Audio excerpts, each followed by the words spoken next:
देश आज़ाद होने के बाद में क्या हमें वो हिस्सेदारी मिली? नहीं मिली। हमारे क्या सियासी हालात बदले? नहीं बदले। क्या हमारे जो कारोबारी हालात हैं वो बदले? नहीं बदले।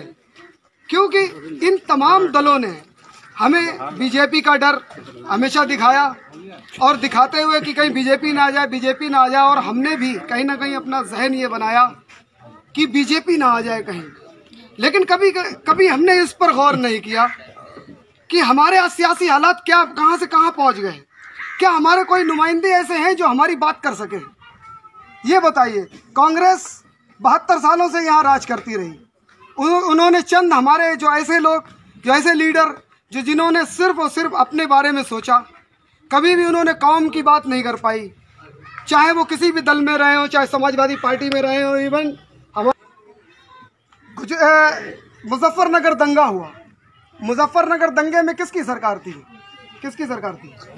अखिलेश यादव की थी ना सरकार। अखिलेश यादव की सरकार में क्या आजम खान साहब ने वहाँ के मुस्लिमों की मदद कर पाई? वहाँ के जो हालात पश मंजर हुए, आप लोग सब उसके गवाह होंगे। क्या क्या जो न्यूज़ें नहीं आ पाई थी वो हम लोगों ने जाके वहाँ पता की, शामली में जाके। असल में मुजफ्फरनगर दंगे की शुरुआत का नाम है। मुजफ्फरनगर में जो सबसे बड़ा कांड हुआ था वो शामली में हुआ था। शामली में जो एक महापंचायत बुलाई गई थी जिसमें सबको बुलाया गया था। वहाँ में मुस्लिम भी बहुत पहुँचे थे, लेकिन मुस्लिमों को वहाँ पर उनका कत्ल गारत किया गया और ये सब प्री प्लानिंग था। और अखिलेश यादव, इनकी अपनी एलआईओ, इनकी अपनी इंटेलिजेंस। एक बात याद रखिएगा, कोई भी मुख्यमंत्री जो होता है उसकी अपनी एक एलआईओ होती है और एक एलआईओ पूरी तरीके से रिपोर्ट करता है। क्या ये जो हमारा वोट लेने वाले अखिलेश यादव, क्या इन्होंने एलआईओ की इनको रिपोर्ट नहीं मिली होगी कि आज मुसलमानों के लिए क्या हालात पैदा किए जा रहे हैं, वहाँ पर क्या चीज़ें चल रही हैं, क्या सुगबुगाहट चल रही है, क्या उनके अंदर खाने में बात चल रही है? जो कुछ भी चल रहा था उन्हें सब पता था, लेकिन उन्होंने इस पर खामोशी अख्तियार की क्योंकि उनको ये लगता है, और आप देख रहे होंगे कि वो अब मुस्लिमों का नाम लेना भी पसंद नहीं कर रहे हैं किसी भी मामले में। अभी तमाम ऐसे मामले आए, जैसे अभी 3 तलाक का मैटर आया। 3 तलाक के मैटर में क्या हुआ?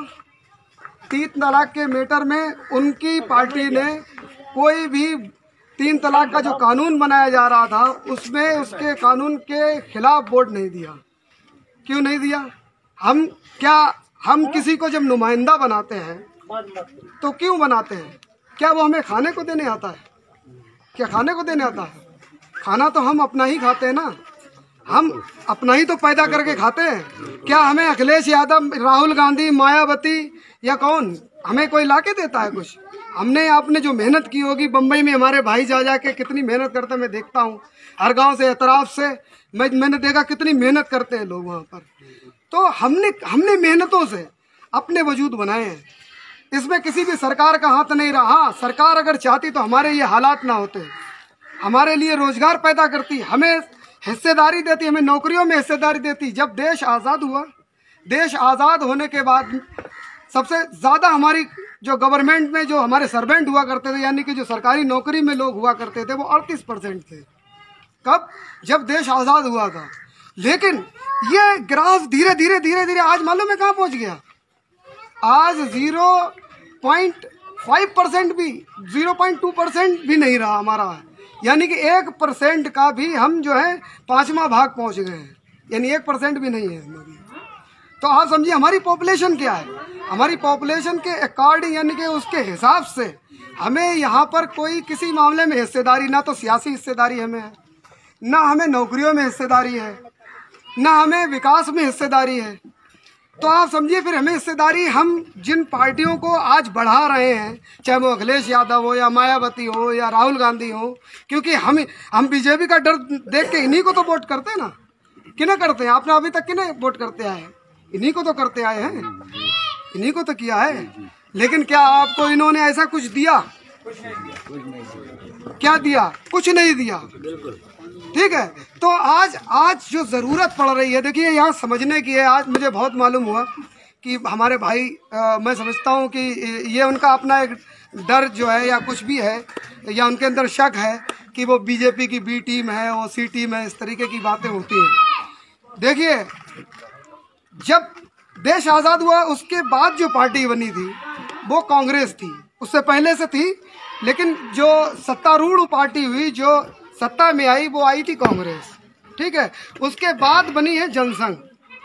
जब जनसंघ बनी पार्टी तो किसी कांग्रेस के लीडर ने ये नहीं कहा कि साहब ये जनसंघ पार्टी बनी, ये वोट कड़वा बन रहे हैं हमारे लिए, ठीक है।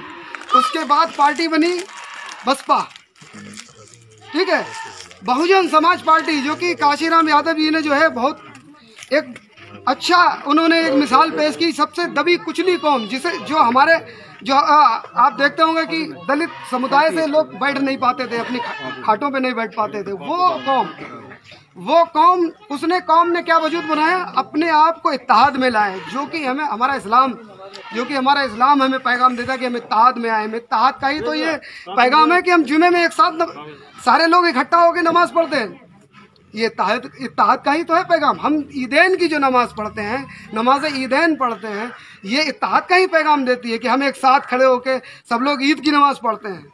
तो पैगाम हमें इत्तेहाद का दिया जा रहा है, लेकिन इत्तेहाद कौन कर रहे हैं? इत्तेहाद दूसरे लोग कर रहे हैं, और हम क्या कर रहे हैं? इंतशार कर रहे हैं। हम कहाँ जा रहे हैं? हम कहीं कांग्रेस में वोट दे रहे हैं, कहीं सपा में वोट दे रहे हैं, कोई बसपा में वोट दे रहा है, कोई फला में वोट दे रहा है, कोई रलोद में वोट दे रहा है, कोई रकापे में वोट दे रहा है, कोई किसी पार्टी में वोट दे रहा है। हमने अपने आप को बिखराव में किया, जबकि पैगाम हमें इस्लाम ने क्या दिया था कि आप इत्तेहाद में आओ। इत्तेहाद ही की ताकत होती है। अंगूर जब आप ठेले पे लेने जाते हैं तो आपने देखे होंगे कि अंगूर जो गुच्छे में होते हैं उनकी कीमत होती है, वो क्योंकि वो गुच्छे में एक साथ हैं, एक साथ बंधे हुए हैं, लेकिन वो हल्के खट्टे जरूर होते हैं, और उसके अपेक्षा वो अंगूर बड़े मीठे होते हैं जो टूटे बिखरे पड़े होते हैं। लेकिन वो क्या कहता है जो बेचने वाला होता है, अरे ले लो जितने चाहो उतने दे दो, यानी उनकी कोई कीमत नहीं। लेकिन कीमत किनकी है? उन अंगूरों की जो एक साथ गुच्छे में। तो हमें असदुद्दीन ओवैसी साहब जो एक पार्टी लेके आए हमारे ऑल इंडिया मजलिस इत्तेहादुल मुस्लिमीन, वो सिर्फ इत्तेहाद का पैगाम देती है। तो ये हमें इसलिए भी समझना होगा, हमें उनसे सीखना होगा जो अभी बसपा का नाम में ले रहा था। बसपा ने अपनी छोटे अपने लोगों को थोड़ा लोगों को इकट्ठा किया। आज क्या हुआ कि उन्होंने 4 बार मुख्यमंत्री बनाया। लोग कहते हैं कि अकेले तुम क्या कर लोगे। अकेले का मामला ये होता है, बेशक अकेले कोई कुछ नहीं कर सकता, उनको भी गठबंधनों की ज़रूरत पड़ती है, हमें भी गठबंधनों की ज़रूरत होगी। लेकिन जब हम एक साथ एक जगह आ जाएंगे तो दूसरे लोग भी हमारे साथ देखेंगे कि अरे भाई, ये मेरी कई लोगों से बात हुई अन्य बिरादरियों की कि देखिए आप लोग अगर एक जगह आते हैं तो हम भी हिम्मत करेंगे आपके साथ आने की। क्योंकि हर कोई हमारी पार्टी से जो सबसे ज्यादा नफरत जो पंडित और ठाकुर करते हैं, ये भी किसी दिन हमारी पार्टी की टिकट मांग रहे होंगे। लेकिन कब मांग रहे होंगे? जब हम एक साथ एक जगह वोट कर रहे होंगे। और आप देखिए कि ये एक आपके अपनी नुमाइंदगी का नतीजा है कि आज असदुद्दीन ओवैसी साहब को उस सर्वदलीय बैठक में बुलाया गया जो अफगानिस्तान के नाम पर रखी गई थी। क्यों बुलाया गया था? क्योंकि आप एक अपने आप में एक पार्टी बन गए हैं। आपकी अपनी नुमाइंदगी करने वाला कोई एक बंदा है जिसे बुलाया गया। यही आपकी कोई पार्टी ना होती तो आपको कौन बुलाता? जब कोई भी प्लान बनाया जाएगा, किसी मामले में कोई बैठक बुलाई जाएगी, उसमें हमारा अपना लीडर जाएगा जहां हमारी अपनी बात रखेगा और अपनी राय पेश करेगा। तो ये बहुत ज़रूरी है कि हमारी एक अपनी पार्टी हो जिस पर हम लोग एक साथ होकर वोट दें। क्योंकि अगर हम लोग एक साथ आएंगे इंशाल्लाह ये पार्टी धीरे धीरे बहुत ऊपर जाएगी। और यही वजह है कि हम जब बिहार में चुनाव लड़ने आए तो हमारी एक सीट निकलना मुश्किल थी। वहाँ पर हम किशनगंज में लड़े, किशनगंज में हमने एक सीट पहले निकाली। एक सीट निकलने के बाद फिर क्या हुआ कि लोगों ने समझा, क्योंकि हमारा वहाँ काम देखा लोगों ने, तो आज क्या हालात हुए कि हमें 5 सीटें मिली यहाँ पर बिहार में। और जो बिहार के बारे में तमाम तरीके की बातें की जाती कि ये वहाँ गए, यानी कि MIM गई और वहाँ जाके उन्हें हराया। तो हराने के नाम पर मैं ये बताना चाहता हूँ कि वहाँ पर हमने सिर्फ 20 सीटों पर चुनाव लड़ा, बाकी 233 सीटें जो बचती है हम वहाँ चुनाव नहीं लड़े। 70 सीटों पर कांग्रेस लड़ी, बाकी सीटों पर लालू प्रसाद यादव की पार्टी लड़ी। तो हमने सिर्फ 20 सीटों पर चुनाव लड़ा जहाँ पर महागठबंधन यानी लालू प्रसाद यादव की जो पार्टी थी वो 9 सीटें जीती, जहां हम 20 सीटें लड़े, 5 हम जीते, 9 वो जीते। 2 जो बीजेपी की ऑलरेडी वहां पहले से ही थी, बीजेपी ने वो जीती। वीआईपी जो पहले से थी पार्टी, उसने वो 2-3 जीती। तो बात यह है कि जो इल्ज़ामात लगते हैं कि हम बिहार में गए और बिहार में जाके हमने हराया, तो ये गलत इल्ज़ाम है। हम यूपी में तो नहीं आए थे। 2014 में जब चुनाव होता है, माननीय अखिलेश यादव अपनी पूरी सीटें हार जाते हैं एमपी की। यहाँ कितनी सीटें निकली थी 2014 में? कितनी निकली थी? 5 निकली थी। और बाकी ये सब किनकी निकली? बीजेपी की निकली, एक साथ निकली। कैसे निकल गई? क्यों निकल गई? सारे ये जितने भी, चाहे वो अखिलेश यादव के अपने समाज के लोग हों, चाहे मायावती जी के अपने समाज के लोग हों, इन सभी जातों ने एक साथ मिलके वोट दिया बीजेपी को, इसलिए निकली। और इल्ज़ाम किस पर लगाते हैं कि वोट कटवा कौन है? वोट कटवा असदुद्दीन ओवैसी साहब। कैसे वोट कटवाएं? क्या जब आप महाराष्ट्र चुनाव लड़ने जाते माननीय अखिलेश यादव और वहां जाके कांग्रेस का नुकसान करते हैं, क्या वो वोट कटवा नहीं है? उनसे किसी ने आज तक सवाल नहीं किया कि वोट कटवाएं। भाई आप महाराष्ट्र में आपका क्या जनाधार है? आप क्यों वहां पर गए? आप एमपी में क्यों गए? एमपी में जाके आपने जो है कांग्रेस को नुकसान पहुंचाया। आपने राजस्थान में जाके माननीय अखिलेश यादव ने नुकसान पहुंचाया कांग्रेस को, ठीक है। इसके बाद उत्तराखंड में इन्होंने नुकसान पहुंचाया, तो इनको किसी ने वोट कटवा का।